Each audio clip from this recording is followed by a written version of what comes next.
Welcome back, everyone. Today I bring you the second game between Imawhale and Marxist. First game, or first cast rather, had pretty good resonance with you guys, which makes me happy. Yeah, the second game has interesting division matchup once again, though this time unfortunately I can't show you the deck codes because we had a big patch yesterday, which I wasn't anticipating because I'm still used to patches only on Thursday as they did it during the early access. So I was caught a bit off guard. Luckily the replay still works, but yeah, the decks won't really show the correct deck because unit cards have changed.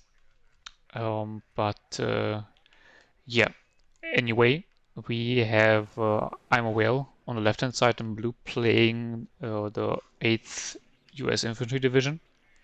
And on the right-hand side we have Marxist playing the Soviet 119th or the Independent Tank Brigade, or however it is translated, which is, I thought first, this is a very odd choice, but then I thought about it for a second and decided that actually on Mount River, this is almost like a meta choice. Not meta, but a genius choice. Because if you think about it, the big disadvantage of 8th is that they don't have any forward deployed, except for their recon and the LRS, but you don't want to use your LRS for combat, especially because with the new patch they got an AT launcher, but in this patch they still don't have any AT launcher. So they're extremely vulnerable to vehicles, and even against the infantry they're not the best squad. On the other side, 119th lacks infantry, which isn't that bad on this map because the infantry they have is very good in close range fighting. And if you get into the sectors, there is basically only close range fighting, and then outside of the sectors there's a lot of open space, which the 119th can obviously cover perfectly with their TADU and UDs, which are superior to the 8th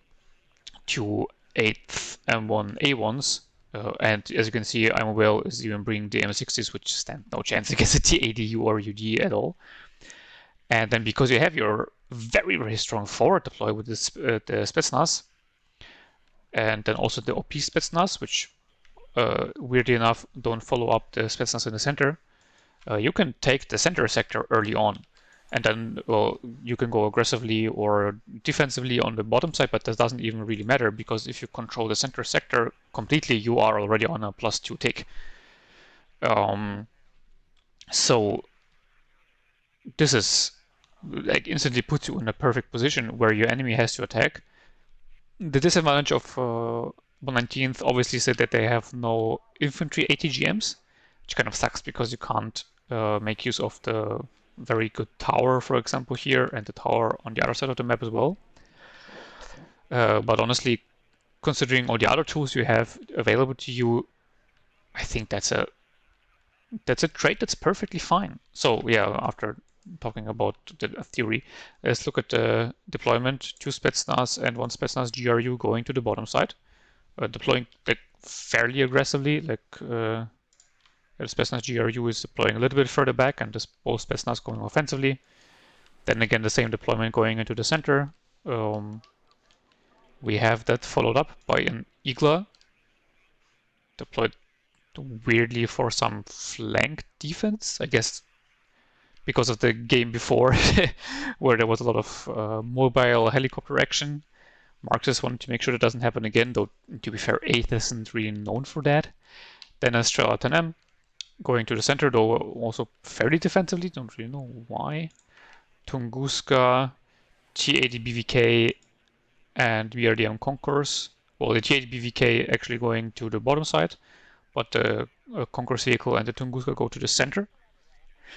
I think I personally would have used the T80 BVK to push to the center as well, just to have a decisive advantage at one point and not split up your forward deploy or like your aggressive opener between the 2 points, but I mean, we will see how it works out. And then on the bottom side, we only have one command BMP, Motorrazvedka, and OP Spetsnaz going into the buildings there.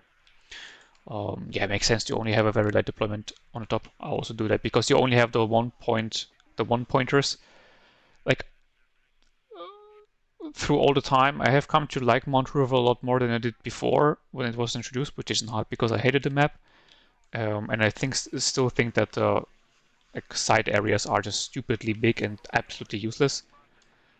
And those one pointers are also one big point of criticism because this tank basically sees no play at all.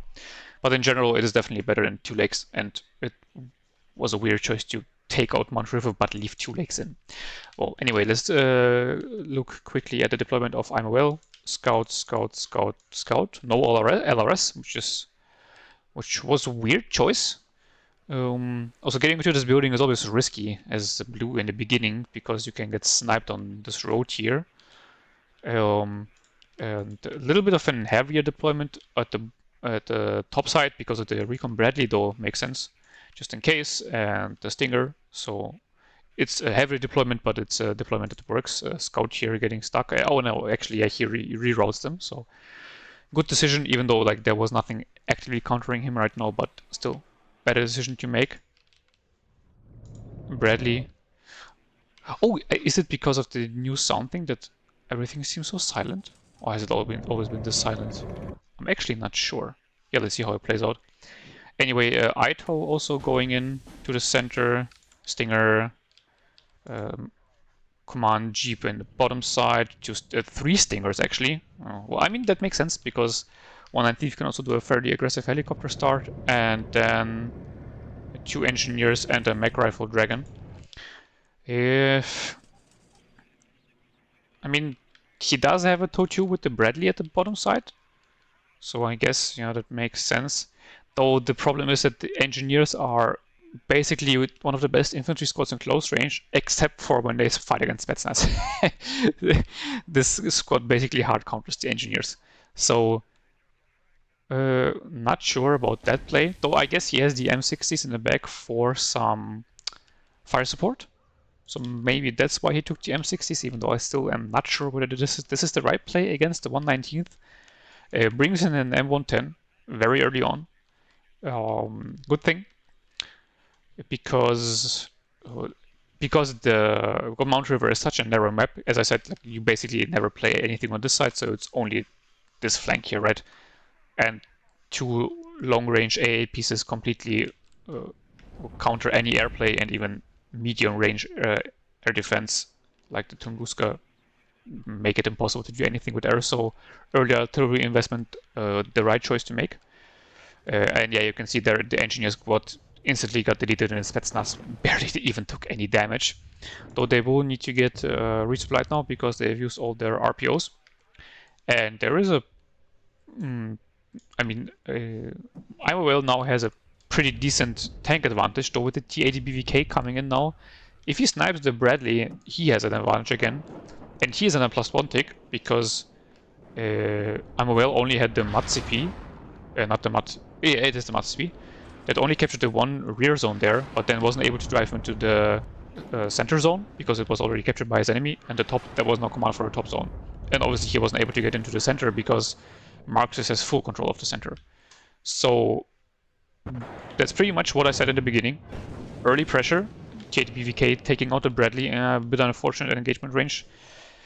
Was too aggressive with the Bradley and got in gun range because the T80BVK doesn't have the ATGM, if you didn't know. That's kind of the big downside compared to the not command T80 BV. But yeah, if you drive into that close range, then obviously the tank gun is still perfectly capable of killing off the Bradley. M110 getting a kill on the Spetsnaz GRU, very good kill. Taking out those GSR recon squads is always extremely valuable. Ito coming in here, don't really know why. Like, he has a pretty good defensive line already at the top, and there's nothing really indicating a push. And the BMP can easily be dealt with by the Bradley as it does. So a bit of a weird investment, and also pretty expensive one. Here the mod, what I like to do, as you might have seen in the numerous videos I did, where I play with artillery, is use one of this command trucks or whatever, command vehicles that I use for capping the back sectors, to then route it back and upvet my artillery. Because right now it's just sitting there and doing nothing, and upvetting your artillery is not gonna like make it like 1,000 times better, but it's gonna make them better, and it's gonna do something at least, because yeah, as I said, now it's doing literally nothing at all. And it actually increases, lowers their aim time rather quite significantly, and their reload time as well. So yeah, try to use them if you want to. Moving the Ito across the open is an adventurous move, but I guess it works out. Artillery also brought in from Marxist. Interestingly enough, one Mr. B brought in with one vet, and then obviously another card brought in without any vet. Weird choice, also deploying them right at the spawn, and one even on the spawn road against an enemy that has an M110 that could count a battery, and then if you're unlucky hit something on the spawn road. It's a weird choice. Also, by the way, another Igla on the top side, and then a third Igla on the bottom side as flank defense. Why would you do that? Again, I understand that the game before was a lot of backline action, but in this case, there's not even a zone that you're protecting.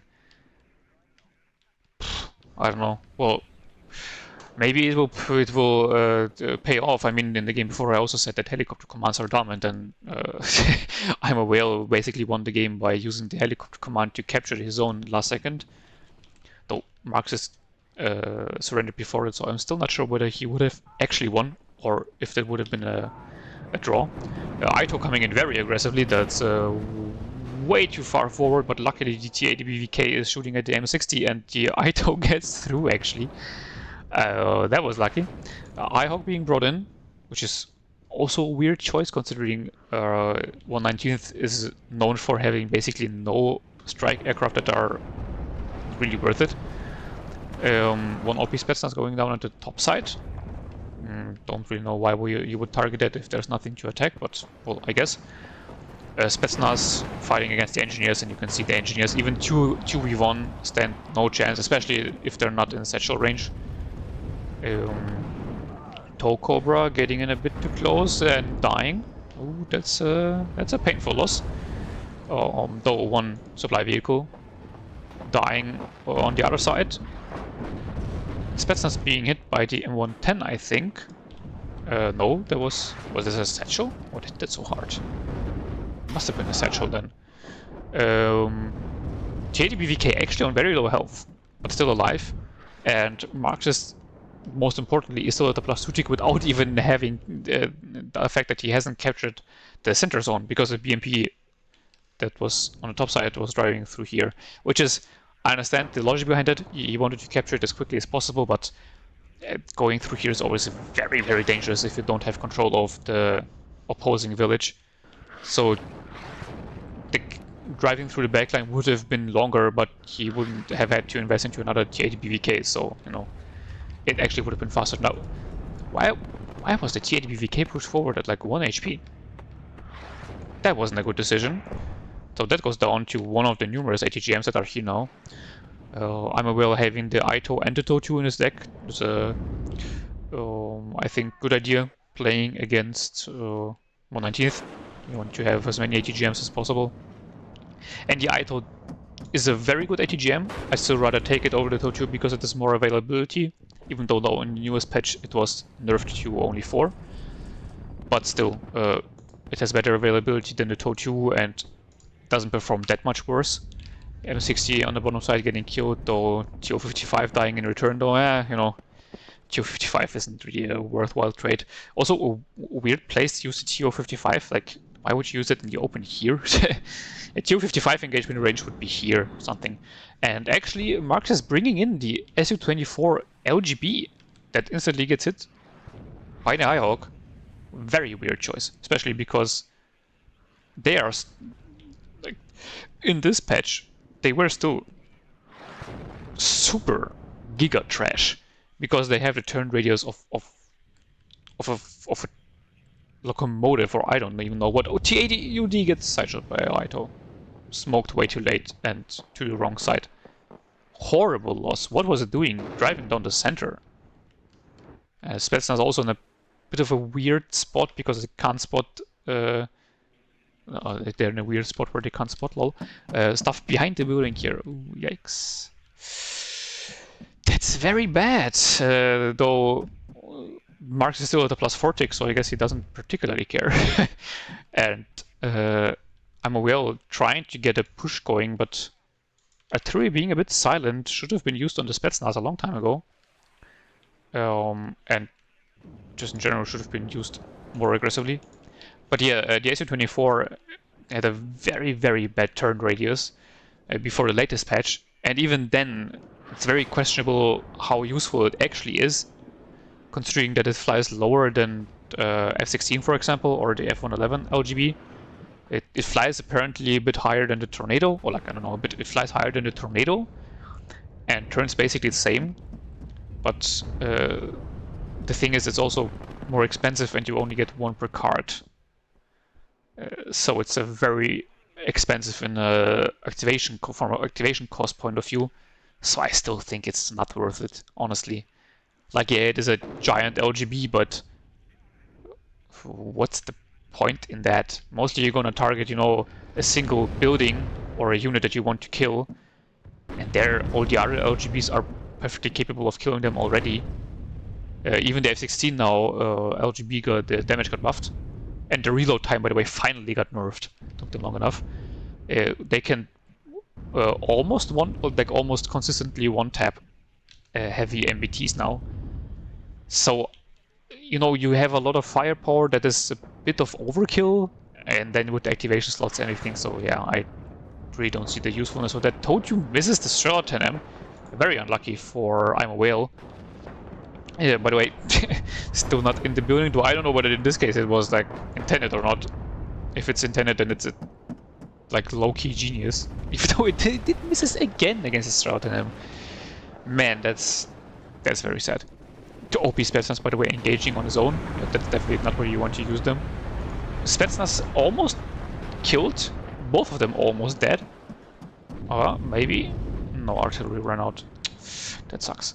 But yeah, Imawhale commented under my first video and said that he turned off autocover to test. Told you finally kills the Strela 10M to test some stuff and then forgot to turn it back on. Poor guy. Both of the ATGMs miss, lol. Spetsnaz getting repaired, so maybe they still will not die. Let's see where the BRDM conquers or the Bradley wins. The Bradley has a faster told you, but it still misses, though it stuns, so the Conquers misses as well. But now, Conquers has the longer, how is it called, salvo length, so it kills the Bradley. G80 smokes off in time, just in case. One Spetsnaz go down, the supply vehicle also gets killed off, so yeah, this one here is pretty much dead.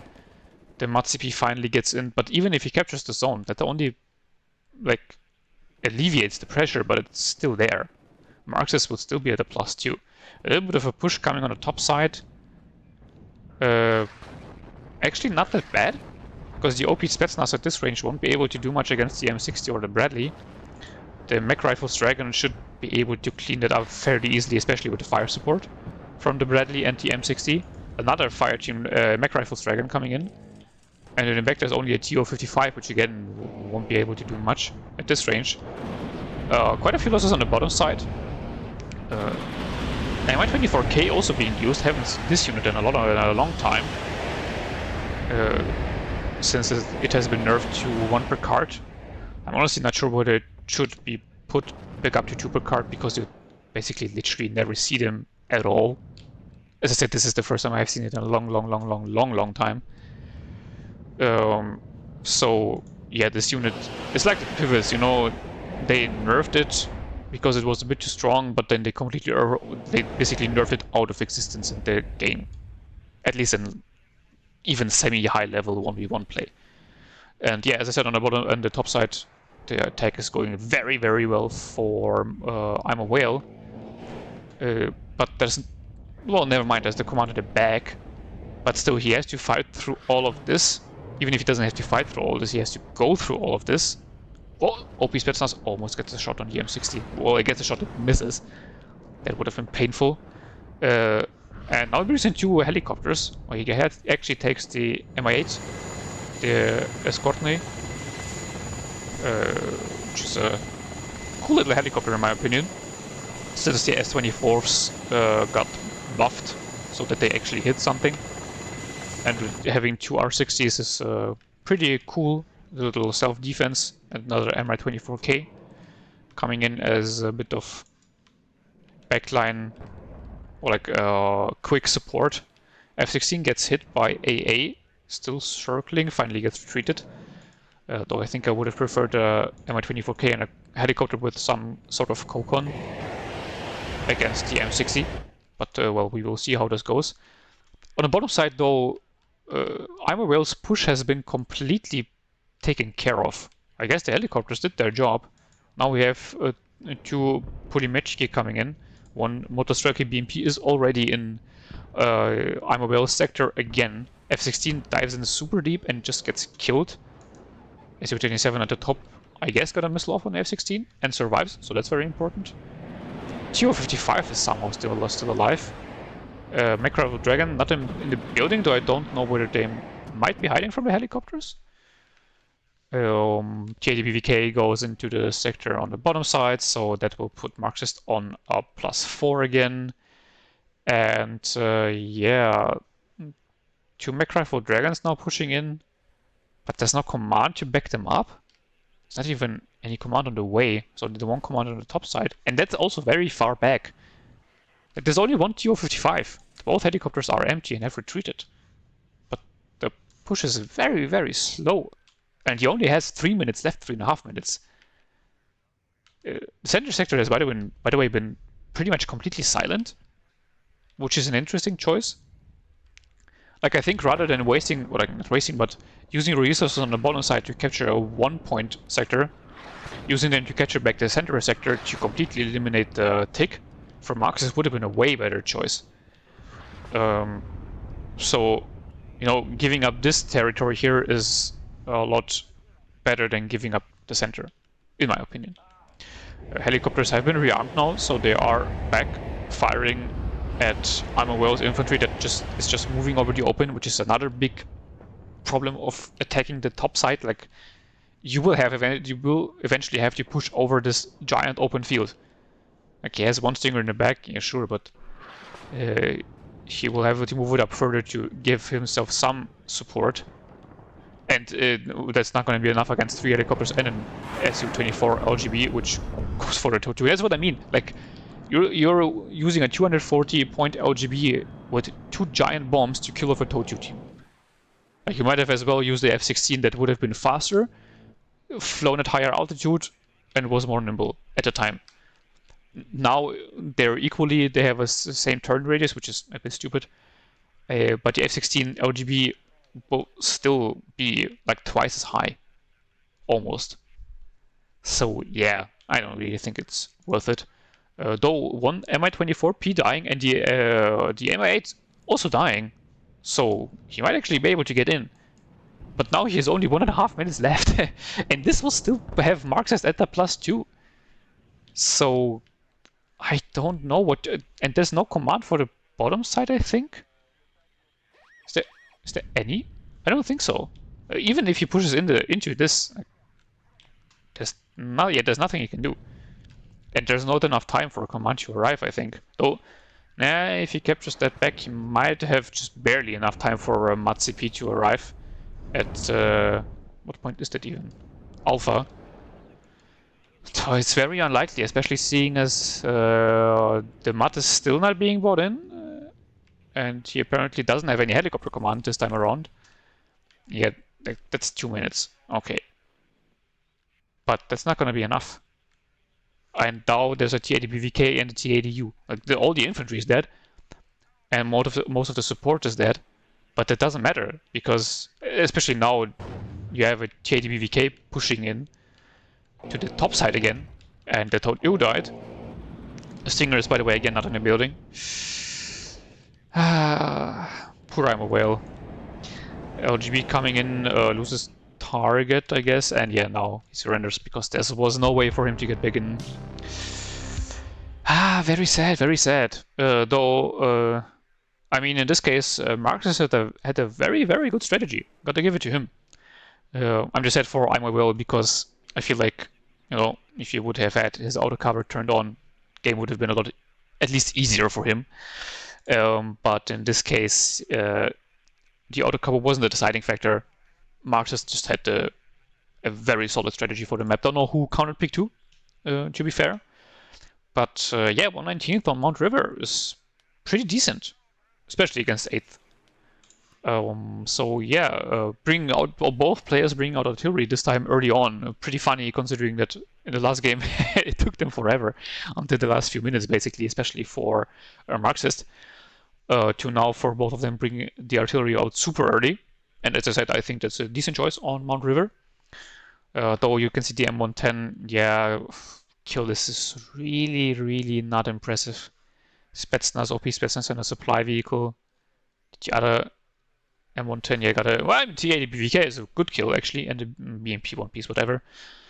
But yeah, still, oof, that's a rough kill list considering they were brought in super early on. The Bradley here killing out the BMP 1K3, pretty good. Kill early on. M60 sniping and OP Spetsnaz in the vehicle. Also very important because OP Spetsnaz are very, very strong. There's a reason they're called OP, Bradley sniping another T80 BVK. What do we have here? Another Bradley sniping two TO-55s, infantry supply vehicle. So yeah, mech rifle here getting two the Conqueror's vehicles, also very good. The I2 here, the sniping DTA DUD in the side armor was very, very sad. Also, pretty big mistake by Marxist to send the TA DUD down the center. Like, you really want to babysit those super heavy tanks. Oh, sorry, by the way, that was my phone. Also taking them at 0 vet is a weird choice. But, well, it worked out. Yeah, M1A1 sniping one Spetsnaz GRU and that's it. It's absolutely horrible. So yeah, the units he had performed like okay-ish, but the problem is that Marxist had the map control. And yeah, you can see Spetsnaz here eating 8th Infantry for breakfast. JDBVK performing okay. Artillery of Marxist actually wasn't that impactful, like getting 2 ITOs is cool, but he as well brought them in super early, so you would expect a much longer kill list than just 2 ITOs and an engineer. I think you're getting 2 Togrovers is a pretty good kill list though. 255 getting an M60. Yo, okay, that's unexpected. 2 T8 BVKs again. They performed really not that well. Yeah, the micromanagement of Marxist wasn't that good, but the strategy was super well planned and well executed. I'm at 24. Juicy kill list. Yeah, that was pretty sure that was one of the helicopters on the bottom side. M1A1, 2 mech rifles, Stingers, Scouts, and an M113.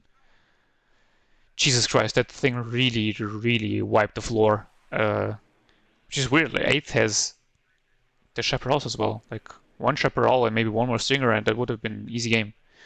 Helicopters would have stood no chance. T80U, yeah. So I think that was on the bottom side in the end, yeah. And then the helicopter on the top side getting a few kills towards the end. LGB only getting 1 to 2. But yeah, as I said, the strategy was good, so we didn't have to micro that well. He just took the center early on, and then he was sitting at a pretty big tick the whole game. So yeah, you can see, don't have to have the best macro, just have to have a game plan and execute it well, and it works out. And yeah, so maybe once Mount River gets added back into the ranked map pool, I'm pretty sure it isn't with the new patch as well. Always focus on the, like, not always, but most of the time it's better to focus on the center point because it's worth so much. Yeah, but cool game. Thanks for both guys for playing. It was a pleasure casting their games. And yeah, as I said, seems like you guys like the cast. Didn't have the most views, but a good amount of likes and comments, and I like it too, to be honest. So I hope that there will be some cool games now after the group stage is finished. And I will for sure cast them as well. And hope to see you back when those videos release. Though I think I will also still keep like commenting my own gameplay if there's some interesting game from time to time. But yeah, anyway, hope to see you in the next video, whatever it will be. And until then, have a nice morning, evening, day, whatever it is where you are. Until then, bye bye. So this is post-cast aim. I wanted to thank all the people that have subscribed because I have reached 100 subscribers now, which is pretty cool, actually. And I'm really happy with that. This is obviously just like, a little hobby, but it's still cool to see, 100 people thinking that it's good enough to give me a subscribe. And I hope it will only go upwards from here. Yeah, anyway, thank you for all the guys that have subscribed. And hope you will enjoy the content in the future as well.